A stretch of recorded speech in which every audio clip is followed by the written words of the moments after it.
Liverpool 4, Tottenham 2. That was the full-time score today at Anfield. Another pathetic display from Ange Postecoglou's Spurs side, a horrendous result and a fourth consecutive defeat in a row. Overall, an absolute pile of pygmy hippo shit. And the same issues were there today that were there on Thursday against Chelsea and that were there last Sunday against Arsenal. Surprise, surprise, yet again the players didn't step up until the game was gone. Surprise, surprise, Ange Postecoglou didn't tweak his system. And surprise, surprise, we lose another game.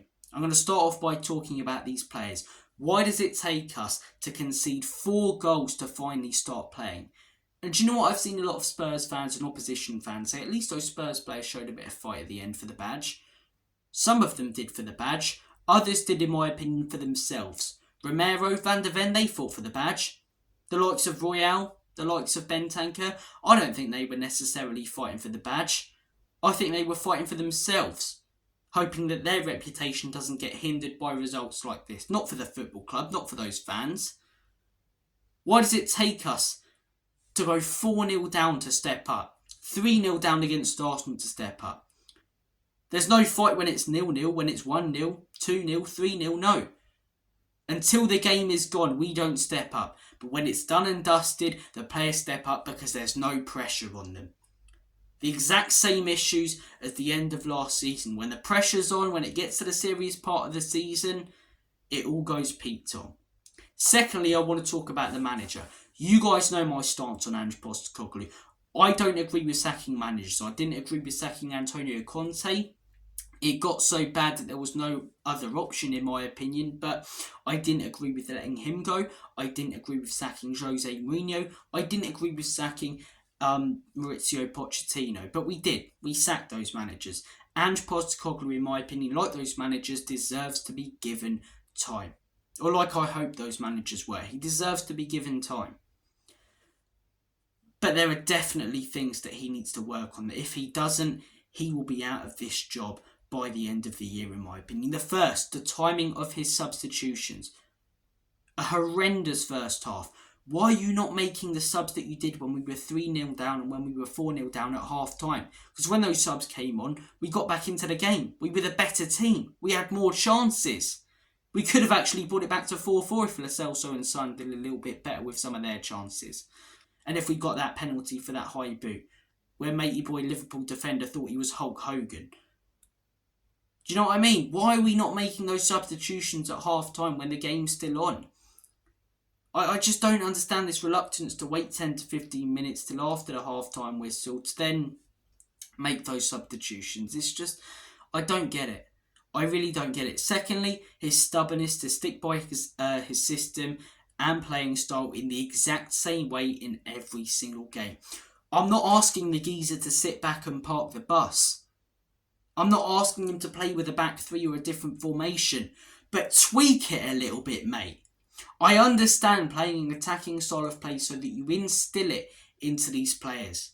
Pep did it, Arteta did it, Klopp did it. But do you know what the 3 top managers did when they first went to their football clubs and what they're doing right now? They tweak it against certain opposition. Arteta tweaks it against us. They got the result. Pep tweaks it sometimes. Sits back occasionally and teams don't expect it. We are so predictable, it's unreal. If we would have sat back and counter-attacked Liverpool today, we would have won. Because they wouldn't have expected it at all. But we didn't. We played the exact same way, and therefore we were so easy to set up against. If you're a manager coming up against Spurs, you're going, okay, target them from corner kicks because they concede so many and their keeper doesn't like, getting a bit rough. Sit back, counter-attack them with pacey wingers because they play a stupidly and ridiculously high line.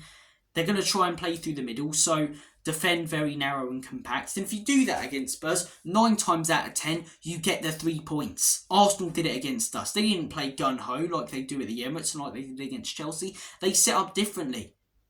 And they got the result. And they went 3-0 up in that game. Liverpool went 4-0 up today.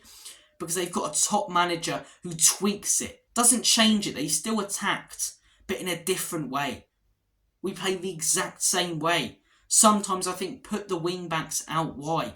Drop the line back a little bit. It will confuse opponents. They won't expect it. Have that element of unpredictability about your team, but we don't. We don't. As I say, I will judge the manager next season, Manager after manager at this football club haven't been backed and have eventually been sacked. And I don't see the point in sacking another manager under the same ownership who have been there whilst all of these managers have failed at this football club. I believe he should be backed in the summer, and if he's given the players and if he's given that second season and the next few years to work with, and then it goes Pete Tong, okay, fair enough, questions need to be asked. But at the minute, if he doesn't sort out some of these issues, he will most likely be gone by December. He will.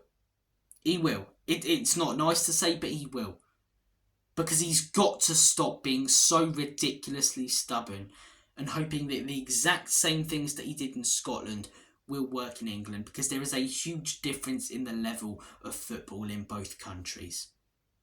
A huge difference. Massive, major difference. As I say, he deserves to be given time.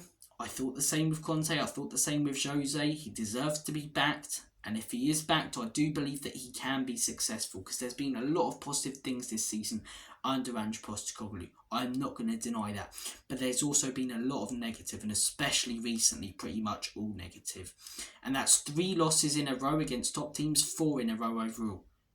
4 losses in a row. I'm sorry, but that's not fucking good enough. 4-0 against Newcastle, 3-2 against Arsenal, 2-0 against Chelsea, and 4-0 against Liverpool. Because all 4 of those teams, do you know what they did? They knew we were going to play a certain way, so they sat back, compact, counter-attacked our high line with pace, let us have all of the ball but got the goals, and all 4 of them have put a fair few past us and got results. All 4 of them, it could have been more. Stop being so reluctant to tweak the system, Ange. Don't change it completely, but tweak it, mate. Because where's that element of unpredictability? The players today, pathetic. Really pathetic. Do you know what today? I genuinely came into the game not caring. I didn't. I wasn't angry when we were 4-0 down, because I expected it. But they give you that false sense of hope. They make it 4-2 and then they miss some big chances. And they piss you off again. What is the point in me caring? What is the point in me watching when these players clearly don't? When these players have given up this season, like they do every single season. Oh, we care about the fans. Shut up. You don't care about the fans. You care about yourselves and protecting your own reputations from football's careers. None of you will get anywhere with performances like this. And I'm sorry, right? I had a debate about a month ago with Haz and Harry Scarf, and I was on Harry Scarf's side, and it was on Spurs Kings, great channel, check them out, about Heung-Min Son. Haz was saying that Son was deteriorating, Harry was completely disagreeing with him. I was saying that Son hasn't been great, but he's still banging in goals. Do you know what? I'm starting to think that Haz has spotted something early there, because recently this man has been so clunky. Struggles to take on his man. Struggles to shoot the ball. Can't do anything right, honestly. And it just makes you think, and people will say scapegoating cunt. No, I'm not scapegoating Son. I'm not. He's the captain.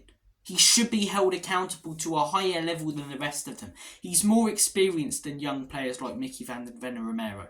And he's putting in performances like that when we know what he's capable of. Maybe there's something mental health related going on behind the scenes. I don't know. Because why is he playing like this? Honestly, man. Just as I think I don't care, just as I feel like I'm checking out for the rest of the season, I decide to watch the game. I think, okay, I'm a Spurs fan. I'll always watch Spurs no matter what, as much as it hurts sometimes because I love this football club deep down. We're 4-0 down. I'm not getting that annoyed. It's just sort of poor. Give you that false sense of hope and then leads to nothing. It's the story of our season every year, isn't it? Thank you guys for watching this video. I'm sorry if it's been a bit of a mess and very disorganised and very emotional now. I've got to be honest with you guys. So it's hard to be formal and talk properly. But cheers for watching. Have a good one. Come on, you Spurs. I don't say it as confident as I used to, but in Big Andrew we trust. He still deserves time, in my opinion. And then if things go Pete Tong, fair enough, but I don't want to see another manager sacked straight away. Most importantly, the biggest issue with this football club, ENIC and Levy out. Try and enjoy your bank holiday weekend, guys. I'll see you later.